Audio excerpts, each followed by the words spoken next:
Hello, कैसे हो आप सब लोग। तो एक बार फिर से हमारे चैनल पर आपका स्वागत है। और इस सीरीज में आप लोगों को एक बार फिर से स्वागत है, जो कि एमसीक्यू की हमने चलाई हुई है। ठीक है, आई होप आपको स्क्रीन ऑडिबल एंड विजिबल दिख रही होगी। तो जी हाँ दोस्तों, मेरा नाम है, सबसे पहले let me first introduce my self Chetan, and this is my small छोटा चैनल लैपटॉनिक।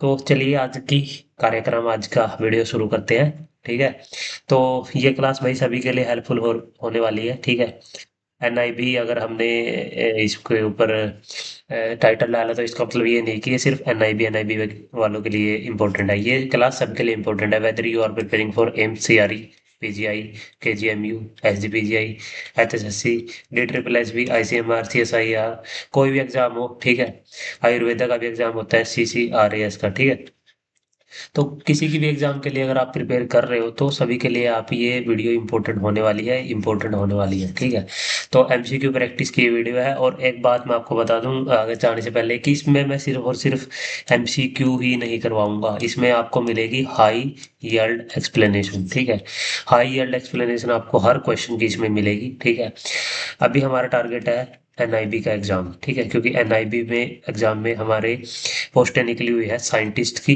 ठीक है, और लैब टेक्नीशियन की। तो दोनों के लिए ही ये इम्पोर्टेंट है। ठीक है, साइंटिस्ट के लिए भी इम्पोर्टेंट है और लैब टेक्नीशियन, क्योंकि क्वेश्चन देखिए सभी में सेम ही आते हैं, नॉलेज सेम ही रहती है। ठीक है, बस ये है कि थोड़ा सा क्वालिफिकेशन का फर्क हो जाता है। जैसे अभी जूनियर जो साइंटिस्ट है, जूनियर साइंटिस्ट की पोस्ट थी, उसमें एमएससी मांग रखी थी। ठीक है, तो अगर आपके पास एमएससी है तो आप लोग उसके लिए अप्लाई कर सकते हो। बाकी मेरे बारे में आप सभी लोगों को पता ही होगा। ठीक है, तो मेरा नाम है चेतन और I have done my BSc MLT from PGI Chandigarh. सभी ने नाम सुना ही होगा पीजीआई का, तो किसी ने नहीं सुना हो तो सुन लो भी। ठीक है, तो पीजीआई चंडीगढ़ से मैंने अपनी बीएससी एमएलटी करी है और फिलहाल मैं रिसर्च में एंगेज्ड हूँ। ठीक है, रिसर्च एंगेज्ड हूँ। आप मेरे को लिंक्डइन पर फॉलो कर सकते हैं। ठीक है, ठीक है, लिंक्डइन पर आप मुझे फॉलो कर सकते हैं, मेरी आईडी का लिंक डिस्क्रिप्शन बॉक्स में मिल जाएगा। So let's get started.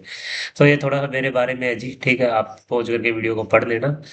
ये सारी चीजें सेकेंडरी है। ठीक है, ये जितनी चीजें हैं, सब सेकेंडरी है। You are primary. ठीक है, यू आर प्राइमरी, ये सारी चीजें सेकेंडरी। और आज हम कवर करने वाले हैं इसमें इम्यूनोलॉजी। ठीक है, पिछली वीडियोस में आपने देखा होगा मैंने माइक्रोबायोलॉजी से रिलेटेड वीडियो बनाई थी, तो अब आज हम इम्यूनो से शुरू करेंगे, एंटीजन एंटीबॉडी, और बहुत सारे क्वेश्चन इसमें आपको मिलने वाले हैं। ठीक है, तो चलिए इसको आप पॉज करके पढ़ लेना। ये मेरा हार्वर्ड मेडिकल स्कूल से मैंने एक कोर्स किया है। ठीक है, उसका सर्टिफिकेट है, जस्ट मैंने अपने खुशी के लिए डाल दिया। ठीक है, स्टेम सेल में। तो आप भी कर सकते हो मेरे साथ कनेक्ट होके। ठीक है, लिंक्डइन पर। ठीक है, लिंक्डइन पर आप अगर आप मेरे साथ कनेक्ट होंगे तो आपको ऐसे ऐसे मतलब कि ऐसे ऐसे कोर्सेज से रिलेटेड, ठीक है, कोर्सेज से रिलेटेड आपको अपडेट मिलती रहेगी। क्योंकि देखिए अभी आई एम द यंग, ठीक है, यंग रिसर्चर, तो थोड़ा सा अभी जोश है। तो आप मेरे साथ अगर कनेक्ट करोगे तो आप लोग भी बहुत सारी चीज़ें लर्न कर पाओगे। ठीक है, मेरे को ये मैंने किया था हार्वर्ड मेडिकल स्कूल से। ठीक है, तो ये सर्टिफिकेट मुझे मिला था। ठीक है, विद 2.25 AMAPRA कैटेगरी 1 क्रेडिट्स। ठीक है, तो ये मेरा एक पेपर है, मैं भी प्लान कर रहा हूँ लिखने की। ये अभी उसका जस्ट मैंने प्रेजेंटेशन दी थी। ठीक है, प्रेजेंटेशन दी थी मैंने एमएमसी अग्रोहा में। ठीक है, एमएमसी अग्रोहा में, वहाँ पर IAMM है, जो Indian association of medical microbiology, तो उसकी एक कॉन्फ्रेंस थी एमएमसी अग्रोहा में, तो उसमें मैंने पार्टिसिपेट किया था एम्स बठिंडा की तरफ से। एंड तो ये सब, ये मेरा प्रोटोकॉल, मतलब ये मेरा टॉपिक था प्रेजेंटेशन का। ठीक है, और काफ़ी अच्छा व्लॉग अभी इसी चैनल पर आ रहा है। ठीक है, व्लॉग रेडी है भाई, कल तक आई थिंक आ जाएगा। ठीक है, तो mycology section, department of microbiology AIIMS Bathinda की तरफ से मैंने इसमें पार्टिसिपेट किया था। एंड मैंने ये हमारा जो पोस्टर प्रेजेंटेशन है, इसको हमें फर्स्ट प्राइज मिला था। जी हाँ, ये हमने सक्सेनिया वेसिफॉर्मिस, एक बड़ी ही रेयर फंगस होती है, उसको फाइंड आउट किया था। और इसके आई थिंक बहुत कम केसेज है जो कि इंडिया में नोन है। तो वन ऑफ केस हमारी लैब से है, तो ये भी मेरे लिए बड़ा ही प्राउड मोमेंट था। ठीक है, ये हमने पोस्टर प्रेजेंट किया था, तो उसका ये हमारा है। तो ये सारी चीजें मैंने ना उस व्लॉग में, सारी सारी उस व्लॉग में मैंने ये मतलब ऐड कर रखी है। तो आप वो व्लॉग जरूर देख लेना, कल तक आ जाएगा वो। ठीक है, तो ऐसे ही आप रिसर्च में अगर आप इंटरेस्टेड हो तो आप बिल्कुल बढ़िया चैनल पे आए हो। ठीक है, रिसर्च से रिलेटेड बहुत सारी बातें होती है। देखो बातें हर जगह होती है, ठीक है, पढ़ो पढ़ो पढ़ो, लेकिन भाई कैसे पढ़ना है, ठीक है, और कैसे आगे बढ़ना है आप मेरे साथ, क्योंकि मेरे को भी आगे बढ़ना है और आप लोगों को भी उड़ाना है, तो आप मेरे साथ कनेक्ट करके आगे बढ़ सकते हैं, ठीक है। तो चलिए अब अपना जो कार्यक्रम है वो अपना कार्यक्रम जो है वो शुरू करते हैं, एमसीक्यू प्रैक्टिस इम्यूनोलॉजी की, ठीक है। तो चलिए क्वेश्चन नंबर वन से शुरू करते हैं सर, बिस्मिल्लाह करते हैं। Active immunity can be induced by which factor. सबसे पहला क्वेश्चन है कि एक्टिव, जो आपने पढ़ा हुआ है इम्यूनो के क्वेश्चन है इसमें, ठीक है, इम्यूनो के क्वेश्चन है तो सर इम्यूनो से रिलेटेड ही क्वेश्चन इसमें आएंगे। एक टू टाइप की इम्यूनिटी होती है आप, ठीक है, एक होती है एक्टिव, ठीक है, एक होती है पैसिव। तो जो एक्टिव इम्यूनिटी है सर, वो इनमें से, मतलब ये क्वेश्चन ये बोल रहा है कि एक्टिव इम्यूनिटी इनमें से किस फैक्टर के द्वारा प्रोड्यूस की जाती है। ए एंटीजन, बी टॉक्सोइड, सी सब क्लिनिकल इन्फेक्शन, डी एंटीटॉक्सिन, या डी ई इम्यूनोग्लोबुलिन। तो इसका जो राइट आंसर है वो आपको बताना है, ठीक है। और ये मैं बता दूं, ये मोर देन वन करेक्ट ऑप्शन है, ठीक है, मोर देन वन। ये मैं, पता है ये क्वेश्चन ना, ये करवाने का ये क्वेश्चन का करवाने का मकसद मेरा ये है कि आपको एग्जाम एग्जाम ओरिएंटेड आपको क्वेश्चन दूं मैं, ठीक है। क्योंकि कई बार question multiple more than one correct option भी होते हैं, लाइक नीट पीजी में तो होते ही होते हैं, ठीक है, नीट पीजी में मोर देन वन करेक्ट ऑप्शन होते हैं। तो ये ऐसे ऐसे क्वेश्चन नीट पीजी के क्वेश्चन होते हैं, ठीक है। तो इसका जो राइट आंसर है वो मैं आपको बताती हूँ। यहाँ देखो मैंने इसकी ना एक्सप्लेनेशन भी यहाँ पे लिखी हुई है, ठीक है, यहाँ पर मैंने एक्सप्लेनेशन भी लिखी हुई है। तो इसका जो राइट आंसर है वो है आपका, एक तो एंटीजन एक्सपोजर होता है तब एक्टिव इम्यूनिटी प्रोड्यूस होती है। आपको पता है कोई भी फॉरेन पार्टिकल जब बॉडी में जाएगा तो वो क्या करेगा, एंटीबॉडी बनाएगा, ठीक है, एंटीबॉडी को इंड्यूस करेगा फॉर्मेशन को। एक जो टॉक्सोइड होते हैं जो हम देखते हैं, आपने सुना होगा टेटनस टॉक्सोइड, ठीक है, टेटनस टॉक्सोइड आपने नाम सुना होगा। तो टेटनस टॉक्सोइड देते किस लिए देते हैं, वो इम्यूनिटी के लिए देते हैं ना, इम्यूनिटी के लिए देते हैं, जैसे मैंने आगे यहाँ पे लिखा भी हुआ है, ठीक है। जैसे और उसके बाद सब क्लिनिकल इन्फेक्शन हो गए, ठीक है, सब क्लिनिकल कोई भी इन्फेक्शन जब आपको होता है, ठीक है, तो उससे क्या होती है इम्यूनिटी, आपकी एंटीबॉडीज प्रोड्यूस होती है, आईजीएम, ठीक है, आईजीजी। तो ये आपको ये चीज याद रखनी है। तो एक्टिव इम्यूनिटी, ये तीन फैक्टर होते हैं जो कि एक्टिव इम्यूनिटी प्रोड्यूस करते हैं। जो ये दो फैक्टर रह गए, एंटीटॉक्सिन और इम्यूनोग्लोबुलिन, ठीक है। इम्यूनोग्लोबुलिन तो पैसिव इम्यूनिटी में, ठीक है, जो आपने सुना होगा हॉर्स, जो इम्यूनोग्लोबुलिन देते हैं ना, इंजेक्शन देते हैं, एंटीटॉक्सिन जब देते हैं, जब कोई भी टॉक्सिन एंटीटॉक्सिन टॉक्सिन को न्यूट्रलाइज करना हो, तो ये सारी पैसिव इम्यूनिटी में है। मैंने यहाँ पे ऐड भी किया है कि active immunity can be induced by any substance that actively, देखो, दैट एक्टिवली स्टिमुलेट, जो हमारी बॉडी को स्टिमुलेट करता है, इम्यून सिस्टम को, टू प्रोड्यूस एंटीबॉडी। क्योंकि बॉडी खुद से बनाएगी जब हम काम खुद से करते हैं। तो जैसे एक्टिव हूँ मैं, जैसे मैं अभी इस टाइम पूरा एक्टिव हूँ यूट्यूब पर, ठीक है, वीडियो बना रहा हूँ, एक्टिव हूँ। तो मेरी बॉडी को काम करना पड़ रहा है खुद से, तो इसलिए मैं एक्टिव हूँ। अगर मैं सो रहा होता हूँ तो मैं क्या होता हूँ, एक तरह से पैसिव होता हूँ, क्योंकि मेरी बॉडी ऐसे पड़ी होती है खाट के ऊपर, ठीक है। मैं थोड़ा सा हरियाणवी बीच बीच में बोल देता हूँ, सॉरी, ठीक है, लेकिन हाँ निकल जाती है यार, थोड़ा हरियाणवी खून है तो। ठीक है, आप लोगों में से कमेंट करके बताना कि कितने लोग हरियाणा से बिलोंग करते हैं, ठीक है। बाकी यार मैं इंडियन हूँ सबसे पहले तो, ठीक है। तो चलिए, ये छोटी छोटी बातें मैं आपसे करता रहता हूँ। वैक्सीन हो गया भाई, टॉक्सोइड हो गया, इन्फेक्शन हो गया, एंटीजन एक्सपोजर हो गया, सारे के सारे क्या करते हैं, एक्टिव इम्यूनिटी इंड्यूस करते हैं, ठीक है। तो एक्टिव वही मैंने बताया कि एक्टिवली किसी काम में जब आप एंगेज होते हो तो पूरा एक्टिव होते हो उसे, ठीक है। पैसिव में वही एंटीटॉक्सिन और इम्यूनोग्लोबुलिन, ठीक। तो ये क्वेश्चन था बहुत ही इंपॉर्टेंट, क्योंकि ये क्वेश्चन मोर देन वन करेक्ट ऑप्शन था, ठीक है।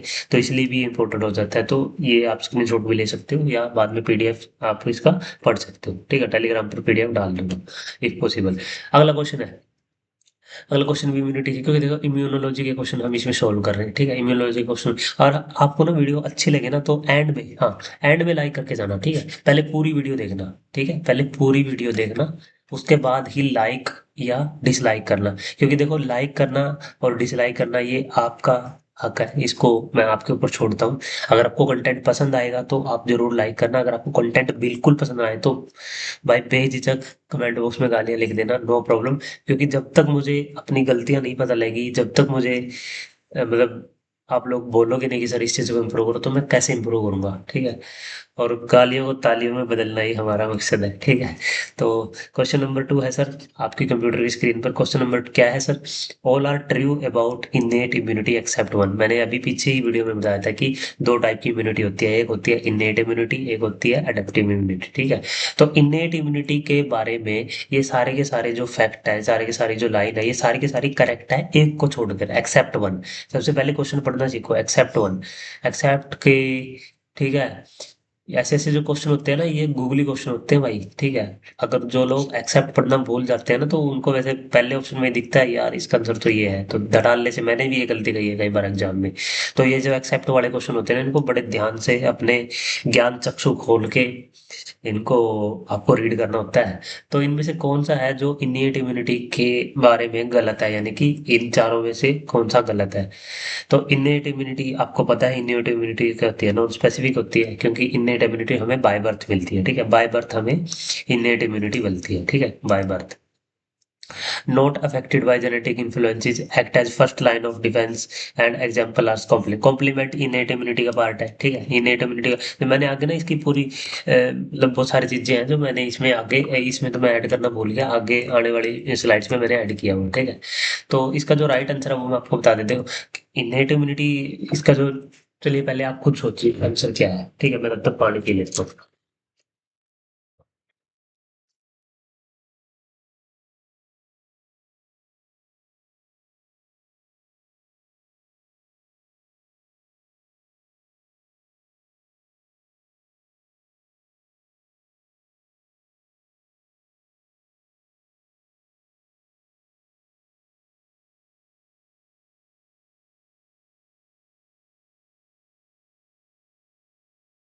तो बताइए। इनेट इम्यूनिटी स्पेसिफिक होती है भाई, ठीक है, फर्स्ट लाइन ऑफ डिफेंस होती है, ठीक है। तो इसका जो राइट आंसर है वो आपका ए है, not affected by genetic influences, ठीक है। ये जेनेटिक इन्फ्लुएंसेस पे कोई डिपेंड नहीं करती इनेट इम्यूनिटी, ठीक है। इसका जो राइट आंसर है वो आपका एक्सेप्ट वन पूछा था, ठीक है, एक्सेप्ट वन, ठीक है। डिपेंड करती है, ठीक है, डिपेंड करती है। लेकिन इन्होंने बोला एक्सेप्ट वन, नॉट अफेक्टेड लिखो है यहाँ पे, जबकि अफेक्ट होती है, ठीक है, अफेक्ट होती है भाई जेनेटिकली, ठीक है। जेनेटिकली यानी कई बार जेनेटिक डिफेक्ट होते हैं ना, तो इसका जो राइट आंसर है वो आपका ए है। नेक्स्ट आंसर वो है आपका, which of the following will produce super antigen. आप लोगों ने जब स्टैफ ओरियस वाला जो चैप्टर पढ़ा था आपने, ठीक है, जो स्टैफ, जब कोई भी माइक्रोबायोलॉजी में आप चैप्टर पढ़ते हो, जो बैक्टीरियोलॉजी पढ़ने जाते हो, तो स्टैफ और इसके बारे में पढ़ते हो। तो उसमें आपने पढ़ा होगा सुपर एंटीजन क्या चीज होती है। तो वैसे तो इसका आंसर तो मैंने बता ही दिया, ठीक है। देखता हूँ आप लोग कितने ग्रेस्प कर पाते चीजों को, मैंने बोल दिया ना, इसका आंसर दे दिया। तो इसका जो राइट आंसर है वो आपका स्टैफ ओरियस है, ठीक है। स्टैफ ओरियस ही जो प्रोड्यूस करता है आपका, क्या प्रोड्यूस करता है, सुपर एंटीजन प्रोड्यूस करता है, ठीक है। और भी बहुत सारे हैं, फंगस भी बहुत सारी हैं जो कि सुपर एंटीजन प्रोड्यूस करती है, ठीक है। आजकल एक चल रहा है कैंडिडा ओरिस, हालांकि वो सुपर एंटीजर का एग्जाम्पल है, लेकिन फिर भी मेरे को याद आ गया कैंडिडा ओरिस, जो मल्टी ड्रग रेजिस्टेंस कैंडिडा ओरिस आजकल चला हुआ है। एमडीआर-टीबी के बारे में आपने सुना होगा, एमडीआर-टीबी, ठीक है, एमडीआर-टीबी, एक्सडीआर-टीबी। तो ये क्या होते हैं, एमडीआर होता है मल्टी ड्रग रेजिस्टेंट, एक्सडीआर होता है एक्सटेंसिवली ड्रग रेजिस्टेंस, ठीक है। तो ये आपको याद रखना है कैंडिडा और इसका, क्योंकि मेरे को माइकोलॉजी का बैकग्राउंड है, तो मैं थोड़ी थोड़ी चीजें माइकोलॉजी के आपके साथ शेयर करते रहता हूँ, ठीक है। क्लोस्ट्रीडियम में क्या होती है सर, क्लोस्ट्रीडियम में क्या होती है सर, ड्रम स्टिक अपीयरेंस पाई जाती है सर अब, ठीक है। स्ट्रेप्टोकोकस निमोनिया क्या खोज खोज करता है सर, बताओ। निमोनिया खोज करता है सर। स्यूडोमोनास की कैसी कॉलोनी होती है सर, स्यूडोमोनास की सर ब्लूइश, ब्लूइश लगा लो, ग्रीनिश लगा लो, ऐसी कॉलोनी होती है ना स्यूडोमोनास की, ठीक है। स्यूडोमोनास, स्यूडोमोनास कौन सा इन्फेक्शन कोज करता है सर, मोस्ट कॉमनली ये होते हैं सर हॉस्पिटल एक्वायर्ड इन्फेक्शन, ठीक है। हॉस्पिटल एक्वायर्ड इन्फेक्शन में ये बड़ा रोल करता है स्यूडोमोनास, ठीक है, आउटब्रेक जब हो जाता है तो। नेक्स्ट है सर, ये था क्वेश्चन नंबर 3, ठीक है। स्टैफ और इसके बारे में और आपको क्या चीजें याद रखनी है, ये जो एक्स्ट्रा पॉइंट है ना, ये लिखा और अपनी कॉपी में। स्टैफ और इसके बारे में सर, ये क्या प्रोड्यूस करता है sir, yellow pigment, yellow pigment produce करता है सर, इसी के कारण इसका नाम स्टैफ ओरियस है, ठीक है। और इसका मतलब होता है येलो एक तरह से, ठीक है। तो स्टेफाइलोकोकस येलो पिगमेंट प्रोड्यूस करता है सर न्यूटेट अगार, ठीक है, न्यूटेट अगार पे सर येलो पिगमेंट प्रोड्यूस करता है। स्टेफ और इसके लिए सर सेलेक्टिव मीडिया बताओ सर, एमएसए, ठीक है, एमएसए सर इसके लिए सेलेक्टिव मीडिया, मैनिडोल साल्ट अगार। एक और बताओ सर इसके लिए, मिल्क साल्ट अगार, ठीक है, मिल्क साल्ट अगार। तो मिल्क साल्ट अगार भी क्या है इसके लिए, सेलेक्टिव मीडिया है, एमएसए, ठीक है। और सर एक और बता दो सर, एक होता है सर लुडलाम्स मीडियम, ठीक है, लुडलाम्स मीडियम। लुडलाम्स मीडियम भी सर इसी के लिए यूज होता है। देखो मैंने 3 बता दी आपको, ये चीज इतने सारे याद रखने हैं आपको, ठीक है। नेक्स्ट है सर वो है आपका, अगला क्वेश्चन देखते हैं। Question number 4, which part of bacteria will stimulate innate immunity. भाई स्पेसिफिकली लिखा हुआ है यहाँ पे इन्नेट इम्यूनिटी, ठीक है, इन्नेट इम्यूनिटी लिखा हुआ है, ना कि एक्वायर्ड इम्यूनिटी। इन्नेट इम्यूनिटी बताना है, तो क्वेश्चन गूगली है भाई, गलत नहीं करना, ठीक है, क्वेश्चन बड़ा गूगली है। और कई लोग ना कमेंट कर रहे थे कि सर एनआईबी के सिलेबस के अकॉर्डिंग कराओ। तो भाई आप लोगों को बता देता हूँ, जो मैं करवा रहा हूँ ना, ये एनआईबी के सिलेबस के अकॉर्डिंग ही करवा रहा हूँ। एनआईबी में आपने स्पेसिफिकली उन्होंने ऐसा कुछ नहीं बोला कि इसमें से ही आएगा, ठीक है, अभी के लिए आपको सब पढ़ना है, ठीक है। तो ये उसी के लिए है भाई। माइक्रो से अगर क्वेश्चन आएगा तो ऐसे क्वेश्चन ही बचेंगे ये, क्योंकि देखो रिसर्च ओरिएंटेड इंस्टीट्यूट है ये, ठीक है, रिसर्च ओरिएंटेड इंस्टीट्यूट है। तो थोड़े बहुत रिसर्च ओरिएंटेड क्वेश्चन भी यहाँ पर आएंगे। तो वो भी मैं टाइम टू टाइम चैनल पर लाता रहूंगा, अगर आप लोगों की डिमांड रही तो। आप लोगों की डिमांड पे ही वीडियो बनेगी भाई, रिसर्च ओरिएंटेड जो कंटेंट है आपकी, ठीक है, रिसर्च से रिलेटेड, रिसर्च पार्ट से रिलेटेड। क्योंकि देखो रिसर्च रिसर्च मेथडोलॉजी जो होता है, रिसर्च मेथडोलॉजी, वो जो जितने भी एग्जाम होते हैं, ये आईसीआर हो गया, ठीक है, आईसीआर हो गया, आईसीएमआर हो गया, सीएसआईआर हो गया, तो ये सारे सारे क्या है, ये रिसर्च इंस्टीट्यूट है। तो भाई ये लोग चेक करते हैं कि आपको रिसर्च की नॉलेज है भी है या नहीं, क्योंकि आगे जाके आपको रिसर्च में ही काम करना है, ठीक है। तो और लैब टेक्नीशियन की पोस्ट तो ऐसी है जिसकी मतलब हर जगह जरूरत पड़ती है भाई, रिसर्च वाला हो, कहीं पे भी हो, फील्ड स्टडी हो, एलटी की पोस्ट भाई सदाबहार, ठीक है। तो इनमें से कौन सा है जो बैक्टीरिया है जो कि विच पार्ट है बैक्टीरिया का एक्चुअली, कि जो कि इननेट इम्यूनिटी को स्टिमुलेट करता है। तो इसका जो राइट आंसर है वो, इसका आंसर है वो आपका डी। कार्बोहाइड्रेट जो सेल वाल में प्रेजेंट प्रेजेंट होता है, वही क्या करता है आपका बैक्टीरिया को, ऐसे बैक्टीरिया में फ्लैजेला होता है ना, तो इसका सेल वाल में जो कार्बोहाइड्रेट प्रेजेंट होता है ना, यही प्रोड्यूस करता है, क्या प्रोड्यूस करता है सर, ये प्रोड्यूस करता है सर इननेट इम्यून रिस्पॉन्स, ठीक है। इननेट इम्यून रिस्पॉन्स बैक्टीरिया में सर फ्लैजेला भी पाया जाता है सर, ठीक है। फ्लैजेला में सर आपने पढ़ा होगा सैल्मोनेला में सर ओ एंटीजन होता है, एक एच एंटीजन होता है सर, किसमें दो एंटीजन पाए जाते हैं ना, इसमें आपके क्या बोलते हैं सैल्मोनेला में। एक तो होता है सर एच एंटीजन, एक होता है सर ओ एंटीजन। ओ कौन सा होता है सर, सोमेटिक एंटीजन होता है सर। एच होता है सर फ्लैजेलर एंटीजन होता है सर, ठीक है। तो इसका जो राइट आंसर है सर वो आपका डी, ठीक है।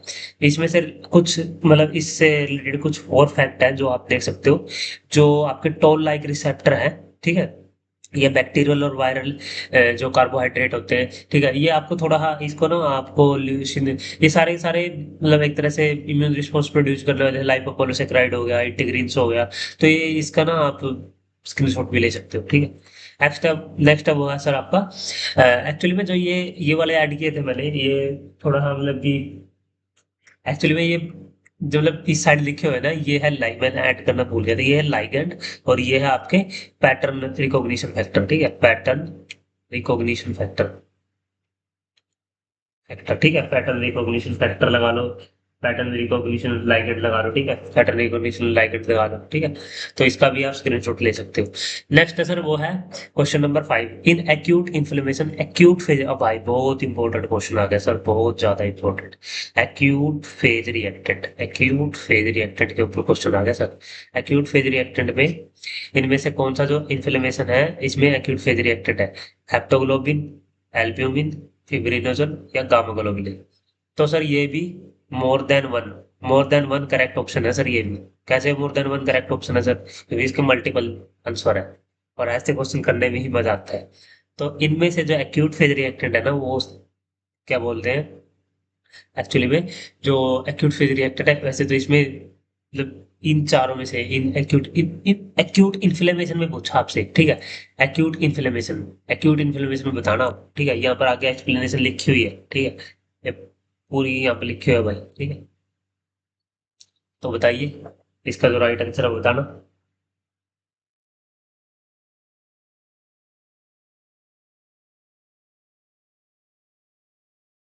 बताओ।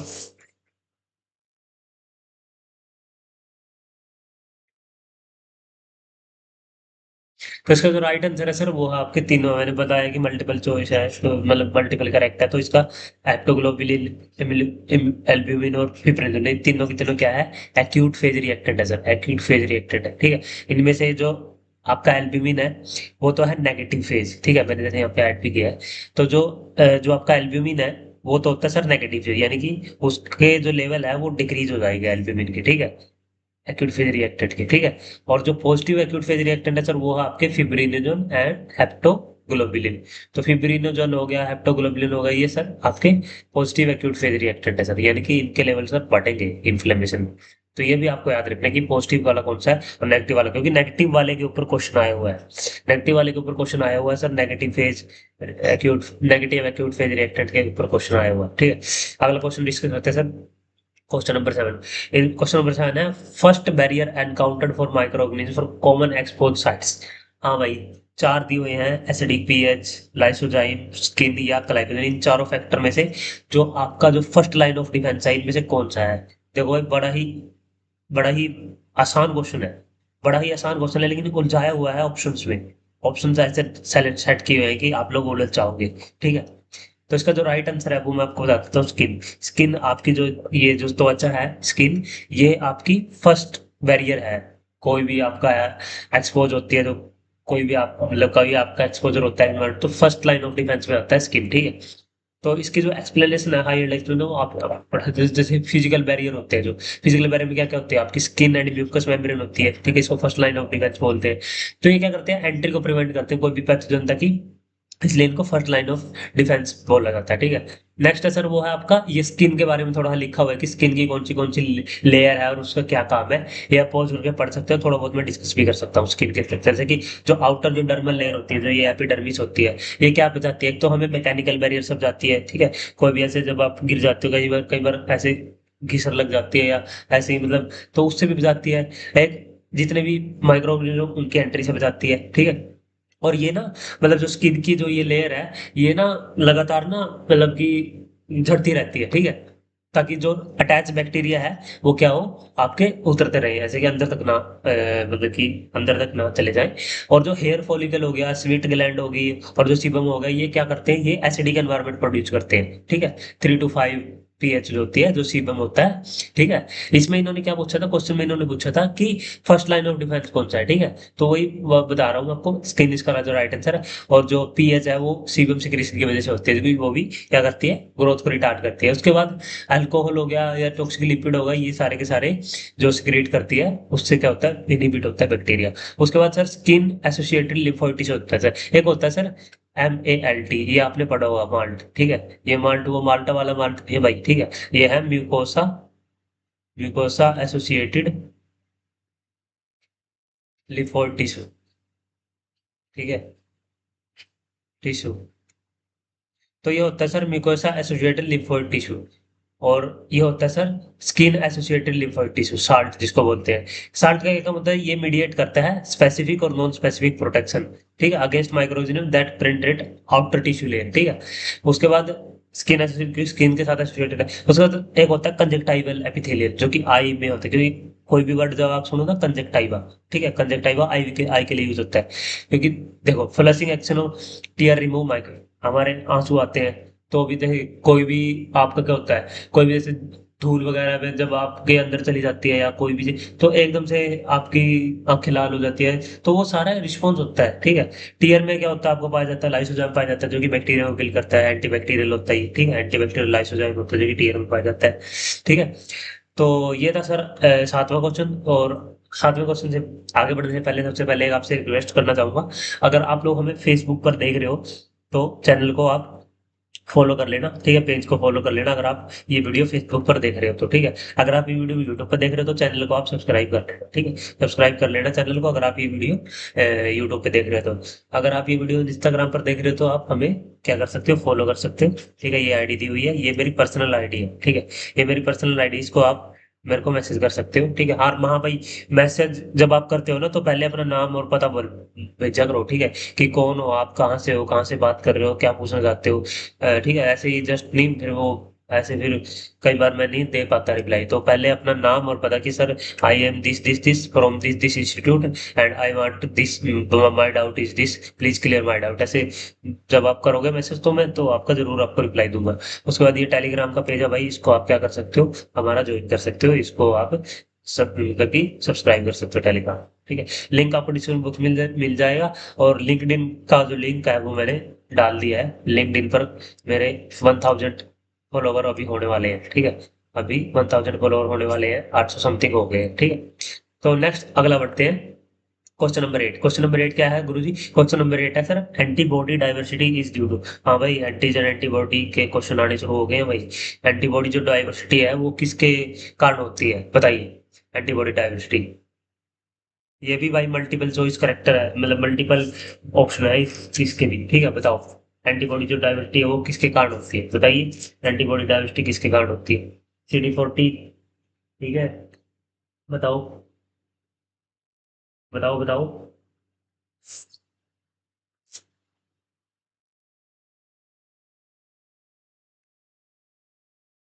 ठीक है, इसका जो राइट आंसर है वो आपका बी एंड डी है, यानी कि म्यूटेशन और जेनेटिक रीएरेंजमेंट की वजह से जेनेटिक जो आपकी एंटीबॉडी डाइवर्सिटी होती है। ठीक है, ये इसका कोई मतलब ये वैसे कंफ्यूजन के लिए दिया हुआ है, तो ये दोनों ऑप्शन ही इसके जो कि राइट है। ठीक है, अगला है, मतलब अगला वही है कि और थोड़ा हाँ इसमें डीपली बताया है कि एंटीबॉडी डाइवर्सिटी किस और किस किस कारण से हो सकती है। ये दो कारण तो आपको याद रखने हैं कि किस वजह से होती है, ये कारण भी आपको याद रखते हैं, इसका स्क्रीनशॉट ले लेते हो। Presence of multiple germ line gene segment, ठीक है, ये आपका जो रिकॉम्बिनेशन हो जाए, जो ये सेगमेंट आपने पढ़ा होगा ना, लिंकेज एंड रिकॉम्बिनेशन, अगर आप प्लस टू मेडिकल से हो, ठीक है, अगर आपने प्लस टू मेडिकल किया तो लिंकेज एंड रिकॉम्बिनेशन आपने पढ़ा होगा, ठीक है, जेनेटिक वाले चैप्टर में। तो जो रिकॉम्बिनेशन हो जाता है आपका वीडी जे जी जीन सेगमेंट में, ठीक है, जंक्शनल फ्लेक्सिबिलिटी, पी रीजन में आपका कोई भी न्यूक्लियोटाइड ऐड हो गया, पी एडिशन जिसको बोलते हैं, एन रीजन में अगर आपका कोई भी न्यूक्लियोटाइड हो गया, एन एडिशन जिसको बोलते हैं, तो इनके कारण क्या हो जाते हैं म्यूटेशन। तो मैंने बताया कि सोमैटिक जो हाइपर म्यूटेशन हो जाता है, या कम combinatorial association of light and heavy chain, ये सारे के सारे आपके रीजन होते हैं किसके, एंटीबॉडी डाइवर्सिटी के। ठीक है, अगला है सर, ये तो था सर 9 क्वेश्चन, इसको आप स्क्रीनशॉट ले सकते हो। अगला है सर बड़ा ही इंपॉर्टेंट और बड़ा ही रिपीटेड क्वेश्चन गाइस, रिपीटेड, ठीक है, रिपीटेड क्वेश्चन है ये। किस किस में रिपीट है, पीजीआई, एम्स, ठीक है, सीआरई, एमसीआरई, और सर ये सीसीआरएस, सीसीआरएस का पेपर हुआ था, और आई थिंक पीजीआई के भी संगरूर वाले में भी ये आया था पेपेन डाइजेशन का। तो ये पेपेन डाइजेशन का क्वेश्चन इतना आसान है और इतना मतलब इंपॉर्टेंट है आपको। एक होता है पेप्सिन डाइजेशन, एक होता है पेपेन डाइजेशन। तो आपसे पेपेन डाइजेशन के बारे में पूछा है, ठीक है, तो पेपेन डाइजेशन के बारे में आपसे पूछा है, तो पेपेन डाइजेशन में आपकी 2 एफएबी बनती है और एक आपकी एफसी रीजन बनती है। जब कोई भी एंटीबॉडी होता है, एंटीबॉडी का आपको पता होगा ना, ऐसे वाई शेप की एंटीबॉडी पाई जाती है, ठीक है, वाई शेप होते हैं एंटीबॉडी का, ठीक है, तो 2 हैवी चेन होती है, 2 लाइट चेन होती है, आपने पढ़ा होगा। तो जब आप इसका पेपेन डाइजेशन करोगे तो आपके 3 टुकड़ों में ये मतलब भी टूट जाती है। 2 एफएबी रीजन, एक होता है एफसी रीजन, ठीक है, ये आपको पता होगा, एफएबी और एफसी की फुल फॉर्म, ठीक है। तो पेपेंडाइजेशन से आपका क्या होता है, वो 2 F A B and 1 F C region में आपकी क्या होती है, डिवाइड हो जाती है। और पेप्सिडाइजेशन से क्या होती है आपकी, सिर्फ 2 एफ ए बी जो आपकी होती है इसमें ये डिवाइड होती है, ठीक है। तो ये होता है पेप्सिडाइजेशन, ये होता है पेपेंडाइजेशन। तो आई होप गाइज आपके क्वेश्चन है, जो आज के क्वेश्चन है, ये आपको अच्छे लगे होंगे। आई होप कि आपको अच्छे लगे ही होंगे, ठीक है। अगर लगे हो तो इसको यार एक लाइक तो बनता है, ठीक है, मैं बिल्कुल एंड में बोलता हूँ। अगर आपको लगता है कि कंटेंट में दम नहीं है, कंटेंट को इम्प्रूव करने की जरूरत है, तो प्लीज भाई रिक्वेस्ट आपसे, रिक्वेस्ट है, इट्स माय हम्बल रिक्वेस्ट, ठीक है, कमेंट बॉक्स में कमेंट करो, इट्स माय हम्बल रिक्वेस्ट कि सर आपका कंटेंट अच्छा नहीं है, इसको इम्प्रूव करो। तो I will definitely improve guys. मैं अपनी गलतियों से ही सीखा हूँ और अभी भी अपनी गलतियों से ही सीख रहा हूँ, ठीक है। आपको जो आपकी जिंदगी में जो आपको सिखाएगी ना, वो आपकी ठोकरें सिखाएगी, ठीक है, ठोकरें सिखाएगी भाई, ठीक है। कोई नहीं टाइम पे साथ देता भाई, ये सब यारी दोस्त ना एक जगह पे काम आते हैं, ये बहुत सारी चीजें होती है गाइस। जब आप गिरते हो ना कभी, जब आप गिरते हो, तो सिर्फ एक आदमी होता है जो आपको उठाने आता है, वो होते हैं आपके माँ बाप, ठीक है। माँ बाप, माँ बाप हमेशा, कोई भी बिना किसी मतलब कि उनका कोई भी सेल्फ मोटिव नहीं होता। जब आप नीचे गिरते हो तो वही उठाने आते हैं, ठीक है, कोई टाइम पे साथ नहीं देता। ये एक टाइम तक आपको यारी दोस्ती एक टाइम तक दिखेगी जब तक आप कॉलेज में हो। एक बार आप कॉलेज से पास आउट कर गए फिर नहीं भाई, ऐसे ही होता है, फिर सब अपनी लाइफ में मगन हो जाएंगे, ठीक है। मेरी बातें अभी आपको मजाक लग रही होगी, आप बोल रहे हो सर तो पागल हो गए हैं, क्या बोल रहे हैं भाई। आपको आज से 10 साल बाद, 10 साल बाद यही वीडियो खोल के देखना, तो बताना मेरे को कि क्या आपका सीन है, कमेंट बॉक्स में कमेंट करके जाना। अगर आपको अच्छी लगी तो इसको लाइक कीजिए, ठीक है। अगर आपको मेरे साथ आगे बढ़ना है तो आप मेरे को लिंक्डइन पर फॉलो कर सकते हो, ठीक है, लिंक्डइन पर फॉलो कर सकते हो। वहां पर मैंने बहुत सारे कोर्सेज किए हुए हैं गाइस, ठीक है। मैंने हार्वर्ड से कोर्स किया हुआ है, ठीक है, हार्वर्ड से कोर्स किया हुआ है मैंने भाई। आईआईएससी बैंगलोर से कोर्स किया हुआ है, जितने भी प्रेस्टिजियस इंडियन इंस्टीट्यूट है, ठीक है। मैंने पेपर का मैं भी सोच रहा हूँ अपना, ठीक है। तो बहुत सारी चीजें हैं, मैं लर्न करता रहता हूँ, अपनी लर्निंग है जो शेयर करता रहता हूँ लिंक्डइन पर। आप मेरे साथ लिंक्डइन पे कनेक्ट हो सकते हो, ठीक है। आजकल मैं इंस्टाग्राम थोड़ा कम चला रहा हूँ, लिंक्डइन पे ज्यादा एक्टिव हूँ, ठीक है। तो आप मेरे साथ कनेक्ट हो सकते हो, क्योंकि देखो मेरे को भी आगे बढ़ना है और आप लोगों को भी बढ़ाना है। और भाई एमएलटी को आगे लेके जाना है यार, अपनी फील्ड को आगे बढ़ाना है। पैरामेडिकल का जो स्तर है वो यहाँ से यहाँ लेके जाना है, ठीक है। और ये सब ना अकेला आदमी नहीं कर सकता। आप लोगों का मुझे बड़ा सहयोग चाहिए। बहुत लोग हैं हमारी फील्ड में अच्छा काम कर रहे हैं, सबको सपोर्ट करो, मैं कहता हूँ। मुझे मुझे नहीं, सबको सपोर्ट करो, जो जो एमएलटी फील्ड में अच्छा काम कर रहे हैं। बहुत सारे लोग हैं यूट्यूब पर, बहुत आउटस्टैंडिंग काम कर रहे हैं गाइज। उनको, उनके साथ जुड़ो, उनके जो मिशन है उसमें साथ दो, और साथ साथ हमारा भी साथ दो, ठीक है। I will meet you soon guys. अगर आपको कोई भी डाउट हो तो मेरे को इस इंस्टा के आईडी पर मुझे डीएम कर देना, ठीक है। I will reply as soon as possible, ठीक है। तब तक के लिए नमस्कार। चैनल को सब्सक्राइब करके जाना, फेसबुक के पेज को लाइक करके जाना। मैं मिलता हूँ एक न्यू वीडियो में दोस्तों। तब तक के लिए नमस्कार। जय हिंद, जय भारत।